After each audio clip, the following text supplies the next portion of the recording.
Assalamualaikum warahmatullahi wabarakatuh. Pemirsa, saat ini pada hari ini kita sedang melakukan penelitian dari segi lingkungan. Kebetulan pada hari ini kita sekarang bersama dengan Prof. Owin yang memang beliau adalah salah satu peneliti di bidang itu, baik itu terkait dengan sumber daya manusia maupun sumber daya alam. Nah, kebetulan hari ini kita akan minta pendapat beliau seperti apa setelah kita lihat perjalanan ini.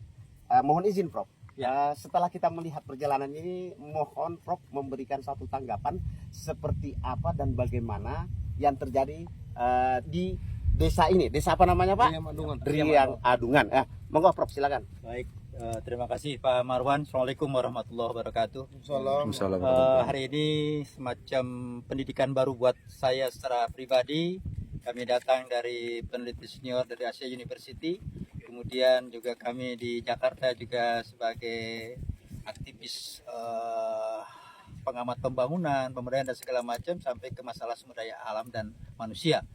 Nah, ketika datang ke sini saya ditemanin Pak Haji Swandi, ada juga Pak Kepala Desa Riang Bandungan, dan ini Kecamatan Masa maksudnya? Kintab. Kecamatan Kintab, Kabupaten Tanah Laut. Kintab Tanah Laut. Nah, apa yang menjadi persoalan sebenarnya kami ingin belajar tentang lingkungan yang faktanya di sini bukan hanya sekedar ada gumpalan tanah, tetapi ada juga yang namanya lubang galian, ada juga pohon-pohonan.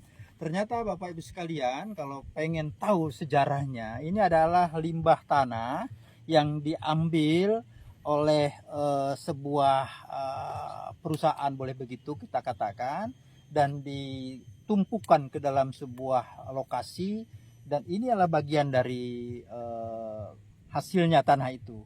Tanah ini ternyata kalau kami amati lebih dari harus 100 meter lebih nih kedalamannya, ada tanah dan kerikil-kerikil seperti ini ya.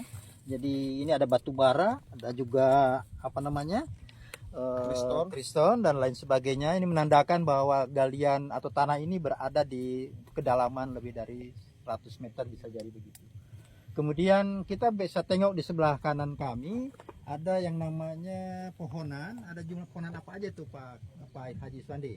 Ada pohonan tumbuhan liar Pak, tumbuhan hutan liar, akasia, pohon-pohon alabang. Yang jelas itu belukar Pak, Belukar ya. Dan ini belukar. Kalau menurut informasi Pak Kepala Desa, ini juga tanah pohonan ini tumbuh dengan sendirinya ya. Dan kalau bisa diukur usia, berapa tahun dia usia ini pohonan ini? Paling 5, 6, 7 tahun, puluhan tahun lah Pak. Mungkin di atas 10 tahun lah ya. Artinya Bapak Ibu sekalian, ini tanah dan pohonan ini pohon tumbuh sendiri di atas tanah yang bekas galian itu.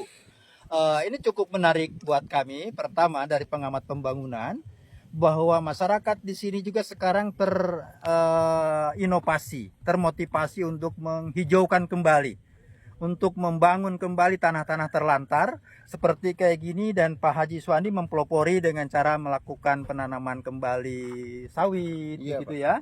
Dan sekarang plasma masyarakat, dan itu sebenarnya dalam rangka mengamankan supaya jangan sampai ada lahan gundul, jangan sampai ada tanah terlantar. Jangan sampai ada spot tanaman atau spot tanah yang kira-kira tidak mendukung terhadap bagaimana penghijauan itu sendiri. Kita cinta lingkungan, kita ingin melakukan reboisasi, termasuk juga beberapa kegiatan yang mensupport termasuk terhadap pembangunan bukan hanya di desa tapi masa depan Banjarmasin sendiri. Rupanya ini bukan hanya sedikit, ada berapa ratus kilo, yang berapa puluh kilo yang hektar. Mungkin kita tadi sudah beberapa kilo ya. Ada berapa kilo kita lihat tanah-tanah seperti ini? 1.500, hampir 2.000 hektaran. 2.000 hektaran ya, ada 2.000 di desa Riang Adungan. Di desa Bapak saja ada 200 2.000 Pak. 2.000 hektar ya. Yang tanah seperti ini sudah mulai dihijaukan kembali melalui motivasi Pak Haji Swandi, kemudian jalan-jalan diperbaiki untuk bagaimana supaya ada kemudahan dalam hal transportasi. Jadi bagi kami masyarakat diuntungkan untuk bagaimana menghijaukan kembali lahan-lahan terlantar ini. Itu harus disupport, bukan hanya oleh orang-orang aktivis lingkungan, tapi negara pun harus mensupportnya. karena mereka sudah beritikat baik untuk mencintai lingkungan, melestarikan lingkungan. Mungkin dulu tanah ini adalah penuh dengan pohonan. Betul, Pak. Nah sekarang kita lihat gundul, dan sekarang Pak Kepala Desa sudah mulai memotivasi kembali masyarakatnya untuk yuk bangun kembali desa ini untuk supaya hijau. Jadi itu Pak Marwan, sebenarnya kami ingin melanjutkan kajian tentang bagaimana memotivasi masyarakat untuk mengamankan lingkungan, melestarikan lingkungan, dan sekaligus juga mensejahterakan masyarakat ke depannya. Kita tahu bahwa cerita di sini pada tanggal 7 sekarang ini, bulan November, bisa jadi hasilnya ke depan masih 2-3 tahun lagi. Tetapi kita bukan hanya untuk pribadi saya dan teman-teman Pak Haji Swandi atau Pak Kepala Desa, tapi untuk anak cucu kita ke depan.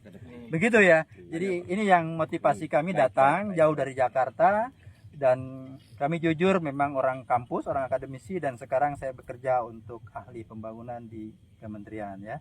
Begitu. Baik, Prof, ini tadi ada yang menarik sekali nih, ada terkait lubang galian. Nah, menurut Prof, lubang galian yang ditinggalkan oleh instansi atau apa ya yang mengerjakan itu terjadi, kira-kira menurut Prof itu seperti apa dampaknya ke depannya buat masyarakat nih, Prof? Ya, pertama kalau saya dari perspektif pembangunan, apapun yang dilakukan oleh sebuah institusi, entah itu perusahaan, BUMN atau yang lainnya, tetap harus melakukan kajian bagaimana dampak lingkungan. Bukan hanya itu, tapi juga dampak kepada manusia. Ada lagi dampak yang lebih besar, namanya dampak sosial. Dampak sosial. Jadi sebenarnya apakah itu juga pertanyaan kami ketika melihat lubang-lubang besar, ada yang kedalaman sampai 200 meter, ada diameter yang lebih dari mungkin puluhan meter itu, dan jumlahnya banyak sekali. Itu apakah benar sudah melakukan proses seperti itu ya? Ada namanya segala macam, atau bagaimana masyarakat diajak untuk berpartisipasi dalam melakukan kegiatan itu, atau sepihak? Nah ini belum sampai ke sana, mungkin saja akan ketahuan nanti juga suatu saat. Tetapi hasil kami dengan diskusi dengan warga, dengan beberapa tokoh masyarakat, memang lubang itu sangat membahayakan saat ini. Terlepas dari apakah hasil buminya dibawa kemana, tetapi masyarakat sudah ada yang tenggelam, sudah ada yang meninggal, sudah ada yang pokoknya mungkin saja kalau ada yang namanya bencana tertentu di sekitarnya akan terkena imbasnya, baik kepada manusia maupun kepada lingkungan atau mungkin pemukiman. Dan sekarang ini beruntung kita kelihatannya mulai ada gerakan.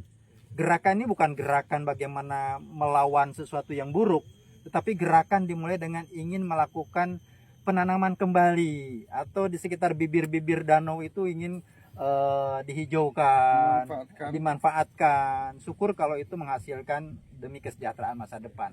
Jadi kalau mau saya sikat ceritanya tentang bagaimana lubang ini, pertanyaan pertamanya siapa yang melakukan, mungkin saja kan. Yang kedua, apakah sudah melakukan kerjasama dengan pemerintah desa, dan apakah sudah mengikuti aturan tentang bagaimana penambangan dan lain sebagainya. Ini persoalan sebenarnya kalau digali lebih lanjut. Dan kalau ini masyarakat juga merasa dirugikan, jangankan satu desa, satu orangnya jangan dirugikan, berbahaya.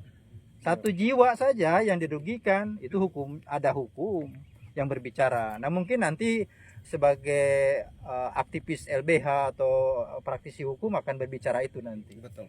Tapi intinya harus tetap kita cari penyebabnya, bagaimana kronologisnya ini. Baik. Ada sebuah harapan, Prof datang jauh-jauh dari Jakarta, bahwa sebenarnya informasi dari masyarakat dia sudah melakukan sesuatu yang baik, tetapi dipermasalahkan, Prof. Nah ini menurut Prof ini seperti apa? Jadi artinya masyarakat menanam atau mereboisasi, memperbaiki lingkungan yang dirusak oleh siapa gitu ya, Prof ya. Tapi masyarakat melakukan satu gerakan yang baik, tapi itu dianggap tidak baik, bahkan mereka melaporkan ke pihak yang berwajib. Ini gimana tuh, Prof? Ya, saya kira saya kalau menjawab sekarang baru datang kemarin sudah bisa menceritakan banyak, mustahil gitu ya. Lebih baik yang akan bercerita adalah sahabat saya nih, Pak Haji Swandi. Dia adalah tokoh penggerak lingkungan juga, aktivis lingkungan juga, dan juga dia sudah mulai melakukan kegiatan konkret di sini.